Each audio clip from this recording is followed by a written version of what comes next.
safe. These are real strong belts. Come on, you guys. Let's get rid of these boxes. The Brady Bunch asterisk wasn't just a TV show.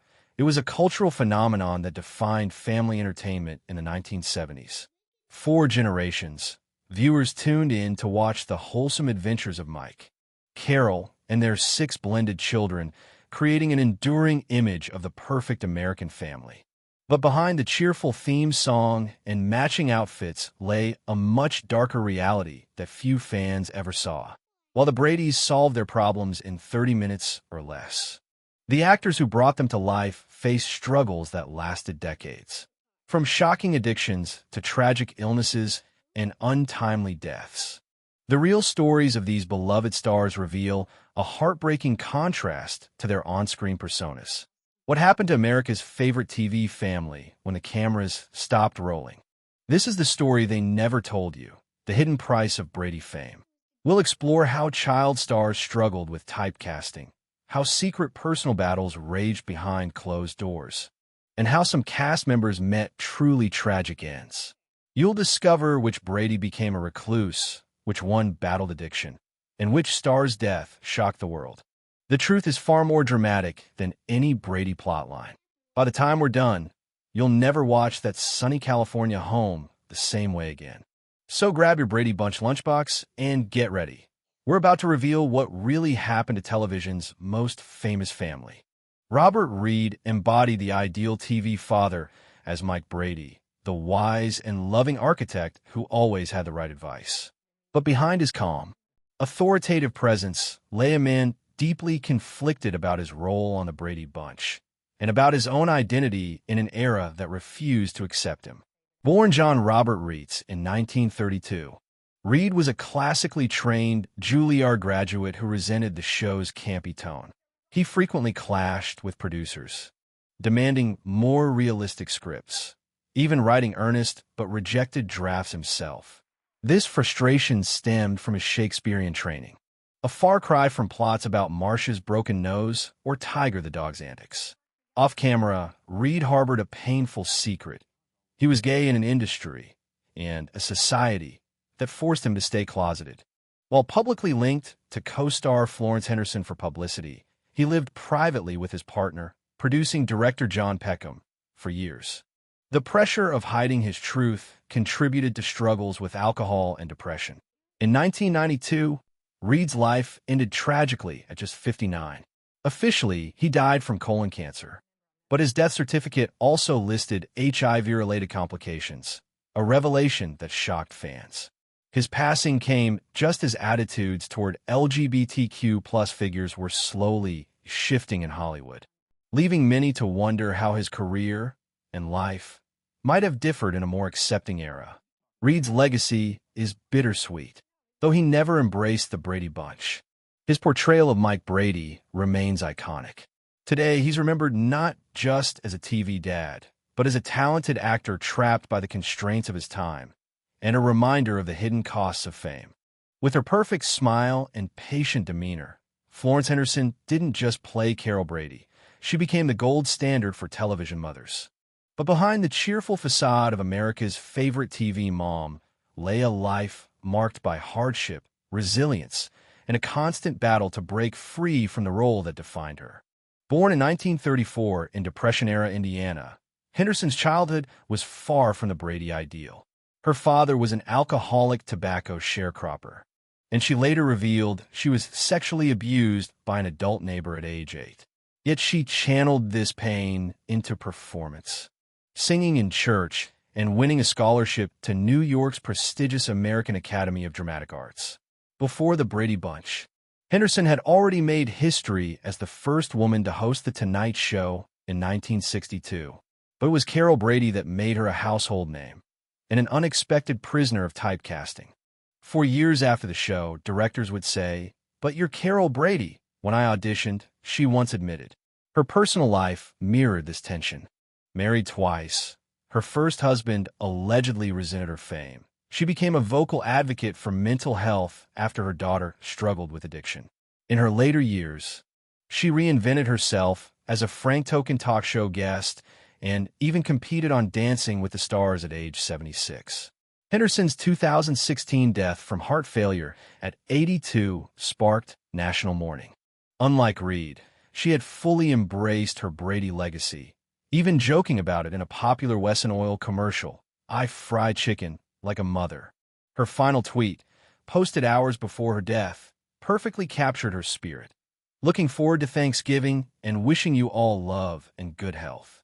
Today, Henderson's legacy endures not just as Carol Brady, but as a woman who transformed childhood trauma into timeless warmth and proved TV's perfect mom was anything but perfect in real life. With her signature blue uniform and deadpan humor, and Davis stole every Brady scene as Alice Nelson, the wisecracking housekeeper who felt like family. But in a shocking turn that stunned Hollywood, the actress who played television's most famous maid walked away from stardom at its peak for a life of religious devotion few saw coming. Born in 1926 in upstate New York, Davis was already an Emmy-winning comedy veteran before the Brady Bunch, having won 2 awards for The Bob Cummings Show. Her brilliant comic timing made Alice far more than a background character. She became the show's secret weapon, delivering zingers with perfect dryness. Sure, I'll just add it to my list. Dust the house, wax the car, and build a playhouse. At the height of her fame in 1976, Davis made an astonishing decision. She abandoned her Hollywood career to join a Pennsylvania Episcopal commune led by Bishop William Fry. Dressing plainly and living communally, she spent decades cooking, cleaning, ironically, and caring for fellow members. A real-life Alice who traded studio lights for spiritual light. "I found something more important than show business," she told reporters, though she occasionally returned for Brady reunions. Her former castmates described her as the most content of all the Brady alumni. Davis's 2014 death at 88 came after a fall in her bathroom, a tragic accident for the woman who'd mopped so many Brady floors. Unlike her co-stars who struggled with typecasting, Davis had made peace with Alice being her legacy. She was the one truly happy Brady, Florence Henderson reflected. Today, Davis is remembered not just for her comedy genius, but for her courage in walking away. In an industry obsessed with fame, she proves some roles aren't worth keeping, even if you play them perfectly. As the dreamy oldest Brady son with his signature shag haircut and groovy polyester shirts, Barry Williams didn't just play Greg Brady. He became the template for every 1970s teen heartthrob. But unlike many child stars who crashed after fame faded, Williams' post-Brady journey reveals a remarkable reinvention. From Tiger Beat pinup to reality TV's most self-aware nostalgia act. Born in 1954, Williams was just 15 when cast as Greg, immediately becoming the show's breakout star. His real-life crush on Florence Henderson, detailed in his memoir Growing Up Brady, an off-screen romance with Maureen McCormick, Marcia, fueled tabloid gossip. But his most shocking revelation came decades later. The Brady kids were often served alcohol on set by crew members. The post-Brady years brought predictable struggles, a short-lived music career, B-movie roles, and the inevitable typecasting. But Williams turned his Brady connection into an art form. His 1992 tell-all book shocked fans with stories of backstage tensions, while his self-deprecating appearances on The Surreal Life and Celebrity Fit Club showed rare humor about his teen idol past. His greatest second act came with a very Brady renovation, where his genuine architectural knowledge, learned from Robert Reed, helped rebuild the iconic Brady house. Today at 69, Williams performs his 70th music celebration show nationwide, not as a has-been, but as a charming ambassador of Brady nostalgia. Unlike his fictional counterpart Johnny Bravo, Williams avoided the tragic child star trajectory. "I learned early that you can't outrun Greg Brady," he quipped, "so you might as well give him a hug." His ability to embrace, but not be defined by, his Brady past makes him the rare former child star who truly grew up. With his burly frame, booming voice, and twinkling eyes, Allan Melvin turned what could have been a throwaway role into one of the Brady Bunch's most beloved characters. As Sam the Butcher, Alice Nelson's occasionally awkward beau, Melvin brought a working-class authenticity to the Brady's suburban fantasy and created television's unlikeliest romantic hero. Born in 1923 in Kansas City, Melvin was already a seasoned character actor when he joined the Brady Bunch, having stolen scenes in the Phil Silvers Show as Corporal Henshaw and the Andy Griffith Show as Barbara Floyd's never-seen cousin. His genius lay in making Sam, a butcher dating the housekeeper, feel like a natural part of the upscale Brady world. Who else could make delivering meat look romantic? Melvin's career spanned animation. He voiced Magilla Gorilla to classic sitcoms, All in the Family guest recurring neighbor Barney Hefner. But it was Sam who became his signature role, thanks to his effortless chemistry with and B. Davis. Their chaste romance, complete with meat-related double entendres, became a fan favorite. Unlike many Brady alumni, Melvin never struggled with typecasting. Character actors work forever, he often said, and proved it with roles into his 80s. His 2008 death from cancer at 84 prompted an outpouring from fans who remembered not just Sam, but his 6-decade career of making small roles memorable. Today, Sam the Butcher stands as a testament to Melvin's talent, a blue-collar charmer who, in just 14 episodes, became as iconic as any Brady. In a show about blending families, he reminded viewers that sometimes the most memorable family members aren't related by blood, or even named Brady. With her middle child whines and iconic Marcia meltdown, Eve Plumb created one of television's most relatable adolescents as Jan Brady. But in a move that shocked Hollywood, the actress who perfected teenage angst would become the only Brady kid to reject the franchise that made her famous and pay the price for choosing artistry over easy paychecks. Born in 1958, Plumb was just 11 when cast as the insecure middle sister, delivering her lines with such natural frustration that writers kept giving her more dramatic material. Unlike her bubbly TV siblings, Plumb's Jan was raw and real, a precursor to every moody teen character that followed. But when the Brady Bunch ended in 1974, she made a bold decision. No sequels, no reunions. While her co-stars cashed in on the Brady Bunch Hour and the Brady soap opera, Plumb pursued serious acting, earning critical praise in the 1978 TV movie Dawn, Portrait of a Teenage Runaway. But Hollywood wasn't ready to see Jan Brady as anything else. Directors would actually say, "Can you be less Jan?" she recalled. Her resistance to Brady nostalgia came at a cost. While Barry Williams and Maureen McCormick built careers embracing their past, Plumb, who became an accomplished painter, found herself excluded from many reunion opportunities. Yet her stand preserved something rare, the integrity of Jan Brady as a cultural touchstone, never diluted by cheap revivals.